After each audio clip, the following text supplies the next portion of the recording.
ನಮಸ್ಕಾರ ಸ್ನೇಹಿತರೆ, ನನ್ನ ಇವತ್ತಿನ ಮತ್ತೊಂದು ವಿಡಿಯೋಗೆ ನಿಮ್ಮೆಲ್ಲರಿಗೂ ಕೂಡ ಸ್ವಾಗತ.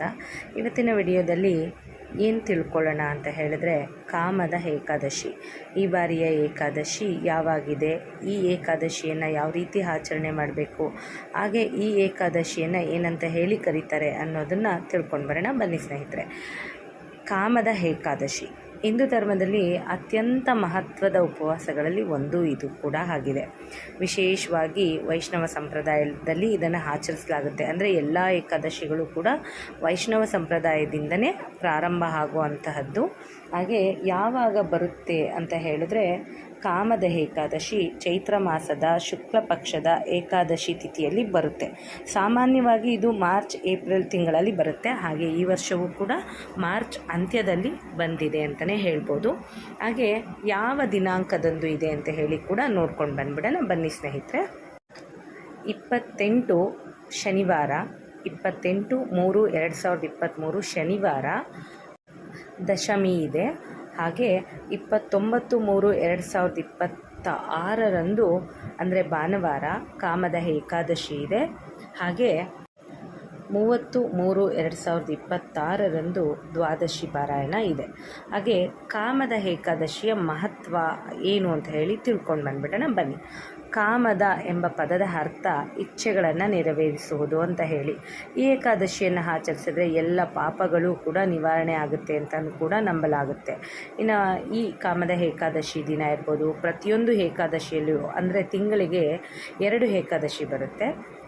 ಆ 2 ಏಕಾದಶಿಯಲ್ಲೂ ಅಷ್ಟೇ ಭಗವಾನ್ ವಿಷ್ಣುವಿನ ಆರಾಧನೆಗೋಸ್ಕರನೇ ಸಮರ್ಪಿತವಾಗಿದೆ. ನಾವು ರಾಯರಿಗೆ ಯಾಕೆ ಏಕಾದಶಿ ಮಾಡ್ತೀವಿ ಅಂದರೆ, ರಾಯರು ವಿಷ್ಣುವಿನ ಮಹಾನ್ ಭಕ್ತರಾಗಿದ್ದಾರೆ.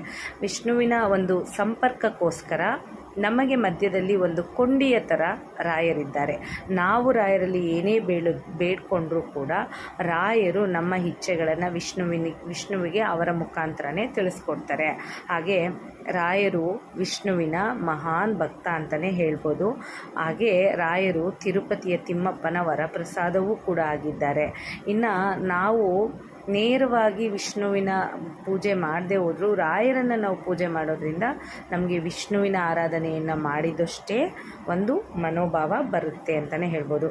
ಇನ್ನು ಈ ಕಾಮದ ಏಕಾದಶಿಯ ಕಥೆಯನ್ನು ನೋಡ್ಕೊಳ್ಳೋದಾದರೆ, ಕಾಮದ ಏಕಾದಶಿ ಹುಟ್ಟಿದ್ದು ಎಲ್ಲಿಂದ ಅಂತ ಹೇಳಿದ್ರೆ, ಕಾಮದ ಏಕಾದಶಿ ರತ್ನಪುರ ನಗರದಲ್ಲಿ ಲಲಿತಾ ಮತ್ತು ಲಲಿತಾ ಎಂಬ ಗಂಧರ್ವ ದಂಪತಿಗಳು ಇರ್ತಾರೆ. ಲಲಿತನು ಒಂದು ತಪ್ಪಿನಿಂದ ರಾಜನ ಶಾಪಕ್ಕೆ ಗುರಿಯಾಗಿ ರಾಕ್ಷಸನಾಗ್ತಾನೆ. ಆಗ ಅವನ ಪತ್ನಿ ಲಲಿತಾ ಮಹರ್ಷಿಯ ಸಲಹೆ ಮೇರೆಗೆ ಕಾಮದ ಏಕಾದಶಿ ಉಪವಾಸ ಮಾಡ್ತಾಳೆ. ಆ ಉಪವಾಸದ ಫಲದಿಂದ ಲಲಿತನು ಶಾಪಮುಕ್ತನಾಗಿ ತನ್ನ ಮೂಲ ಸ್ವರೂಪವನ್ನು ಪಡ್ಕೊಳ್ತಾನೆ. ಅವತ್ತಿನಿಂದ ಈ ಕತೆ ಈ ಉಪವಾಸದ ಮೂಲ ಆಗಿದೆ. ಅಂದರೆ ಉಪವಾಸದ ಶಕ್ತಿ ಮತ್ತು ಭಕ್ತಿಯ ಮಹತ್ವವನ್ನು ತೋರಿಸುತ್ತೆ. ಅವತ್ತಿನಿಂದ ಕಾಮದ ಏಕಾದಶಿ ಈ ಪೌರಾಣಿಕ ಕಥೆಯಿಂದ ನಾವು ಆಚರಣೆಯನ್ನು ಮಾಡ್ಬೋದು.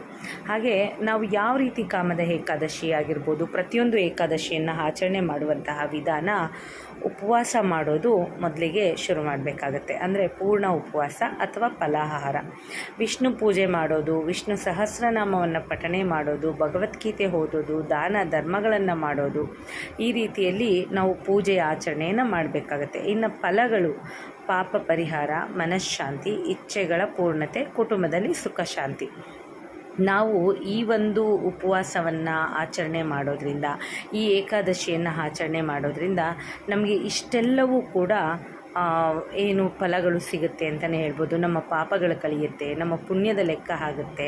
ಹಾಗೆ ನಮ್ಮ ಮನೋ ಇಚ್ಛೆಗಳು ಕೂಡ ಪೂರ್ಣ ಆಗುತ್ತೆ ಅಂತಲೇ ಹೇಳ್ಬೋದು. ಸ್ನೇಹಿತರೆ, ಕಾಮದ ಏಕಾದಶಿ ದಿನ ನಾವು ಉಪವಾಸ ಇದ್ದು ವಿಷ್ಣುವಿನ ಆರಾಧನೆಯನ್ನು ಮಾಡೋದ್ರಿಂದ ನಮ್ಮ ಎಲ್ಲ ಕಷ್ಟಗಳು ಕೂಡ ಪರಿಹಾರ ಆಗುತ್ತೆ ಅಂತಲೇ ಹೇಳ್ಬೋದು. ಅವತ್ತಿನ ದಿನ ನಾವು ಎಷ್ಟು ಆಗುತ್ತೋ ಅಷ್ಟು ಒಳ್ಳೆಯ ಕೆಲಸಗಳನ್ನು ಕೂಡ ಮಾಡಬೇಕಾಗತ್ತೆ.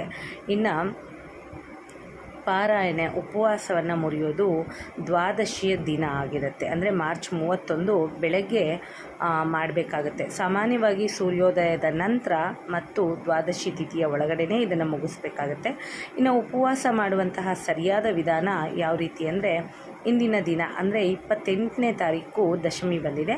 ಅವತ್ತಿನ ದಿನ ಸಾತ್ವಿಕ ಆಹಾರವನ್ನು ಸೇವಿಸಬೇಕಾಗುತ್ತೆ. ಅಂದರೆ ಮಾಂಸಾಹಾರವನ್ನು ತಿನ್ನಬಾರ್ದು, ಬೆಳ್ಳುಳ್ಳಿ ಈರುಳ್ಳಿಯನ್ನು ಕೂಡ ತಿನ್ನಬಾರ್ದು.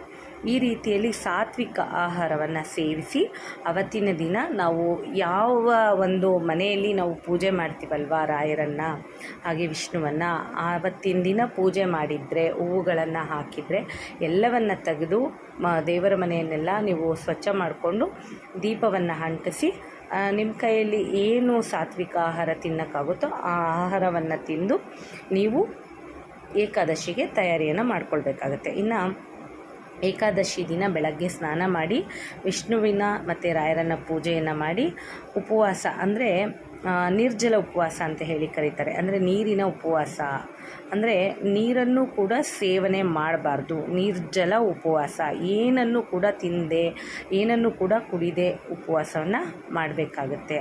ಹಾಗೆ ಇನ್ನು ನಾವು ಲಘು ಆಹಾರ ಅಂದರೆ ಫಲಾಹಾರವನ್ನು ಕೂಡ ತೆಗೆದುಕೊಳ್ಬೋದು.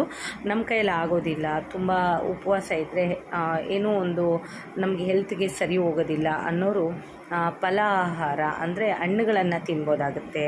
ಹಾಗೆ ಲಘು ಉಪಹಾರ ಅಂದರೆ ಸಂಜೆ ಸಮಯದಲ್ಲಿ ನೀವು ಏಕಾದಶಿಯ ದಿನ ಅವಲಕ್ಕಿ ಅಂದರೆ ಬೇಯಿಸದೇ ಇರುವಂತಹದ್ದು, ಅನ್ನವನ್ನು ಮುಖ್ಯವಾಗಿ ಸೇವನೆ ಮಾಡಬಾರ್ದು, ಗೋಧಿಯನ್ನು ಸೇವನೆ ಮಾಡಬಾರ್ದು, ಈರುಳ್ಳಿ ಬೆಳ್ಳುಳ್ಳಿ ಸೇವನೆ ಇರೋದಿಲ್ಲ. ಅವಲಕ್ಕಿಗೆ ಏನು ನೀವು ಈರುಳ್ಳಿ ಬೆಳ್ಳುಳ್ಳಿ ಇದನ್ನೆಲ್ಲ ಬಿಟ್ಟು ನೀವು ಸಕ್ಕರೆ ಅವಲಕ್ಕಿ ಆ ಥರ ಎಲ್ಲ ತಿನ್ಬೋದು. ಹಾಗೆ ಹಣ್ಣುಗಳನ್ನು ತಿನ್ಬೋದು, ಹಾಲನ್ನು ಕುಡಿಬೋದು. ಈ ರೀತಿ ನೀವು ಉಪವಾಸವನ್ನು ಕೂಡ ಮಾಡ್ಬೋದಾಗುತ್ತೆ. ಇನ್ನು ಉಪವಾಸ ಮಾಡುವಂತಹ ಸಮಯದಲ್ಲಿ ಓಂ ನಮೋ ನಾರಾಯಣಾಯ ನಮಃ ಅಂತ ಜಪ ಮಾಡ್ಬೋದು, ವಿಷ್ಣು ಸಹಸ್ರನಾಮವನ್ನು ಪಠಣೆ ಮಾಡ್ಬೋದು. ಹಾಗೆ ರಾತ್ರಿ ಜಾಗರಣೆ ಮಾಡೋದ್ರಿಂದ ಇನ್ನಷ್ಟು ಪುಣ್ಯ ಅನ್ನೋದು ನಮಗೆ ಸಿಗುತ್ತೆ ಅಂತಲೇ ಹೇಳ್ಬೋದು. ಏಕೆಂದರೆ ಏಕಾದಶಿಗಳ ದಿನ ನಾವು ಎಷ್ಟು ನಿಷ್ಕಲ್ಮಶವಾಗಿ ನಾವು ಏಕಾದಶಿಯನ್ನು ಆಚರಣೆ ಮಾಡ್ತೀವೋ ಅಷ್ಟೇ ಒಳ್ಳೆಯದು ಅಂತಲೇ ಹೇಳ್ಬೋದು ಈ ಕಾಮದ ಏಕಾದಶಿಯಲ್ಲಿ. ಇನ್ನು ದ್ವಾದಶಿಯ ದಿನ ಬೆಳಗ್ಗೆ ಪೂಜೆ ಮಾಡಿ ಪಾರಾಯಣ ಮಾಡಬಹುದು, ದಾನವನ್ನು ಕೂಡ ಮಾಡಬಹುದು. ಅನ್ನ ಬಟ್ಟೆ ಈ ರೀತಿಯಲ್ಲಿ ನಮ್ಮ ಕೈಯಲ್ಲಿ ಏನು ಶಕ್ತಿ ಇದೆಯೋ ಅದನ್ನು ಮಾಡ್ಬೋದು. ಉಪವಾಸದ ಹಿಂದೆ ಇರುವಂತಹ ಮುಖ್ಯ ಉದ್ದೇಶ ಮನಃಶುದ್ಧಿ ಮತ್ತು ಭಕ್ತಿ ಇರಬೇಕು.